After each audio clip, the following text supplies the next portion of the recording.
Hi friends, డాగ్స్ని లేదా మీ పెట్స్ని యూట్యూబ్లో అమ్మాలంటే మా ఛానల్ వాట్సాప్ నెంబర్కి వీడియో పంపించండి. అలాగే మన ఛానల్ని ఇంకా సబ్స్క్రైబ్ చేయకపోతే వెంటనే సబ్స్క్రైబ్ చేసి పక్కనే ఉన్న బెల్ ఐకాన్ని యాక్టివేట్ చేయండి. Friends, let's start the video. Hi friends, welcome to our channel. ఈరోజు మీకోసం డాబర్మెన్ పప్పీస్ అనేవి అమ్మకానికి అయితే తీసుకురావడం జరిగింది. టోటల్ 10 పప్పీస్ అవైలబుల్ అవి.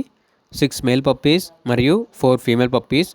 పప్పీస్ యొక్క ఏజ్ వచ్చేసి 30 days. డీవార్మింగ్ కంప్లీట్ అయింది. ట్రాన్స్పోర్టేషన్ అనేది కూడా ప్రొవైడ్ చేస్తారు. ఇక పప్పీస్ ఉన్న లొకేషన్ వచ్చేసి new bus stand opposite, Khammam, Telangana. ఇక పప్పీస్ యొక్క ప్రైస్ వచ్చేసి మేల్ పప్పీస్ యొక్క ప్రైజ్ అనేది 6K అనగా 6,000. ఫీమేల్ పప్పీస్ యొక్క ప్రైజ్ వచ్చేసి 5.5K అనగా 5,500. ప్రైస్లో డిస్కౌంట్ అనేది కూడా ఇస్తారు. ఇక పప్పీస్ కావాలన్న వారు టైటిల్ నెంబర్ ఉంటుంది, కాల్ చేయండి. అలాగే ఛానల్ని సబ్స్క్రైబ్ చేయకపోతే సబ్స్క్రైబ్ చేయండి. Thank you, by by.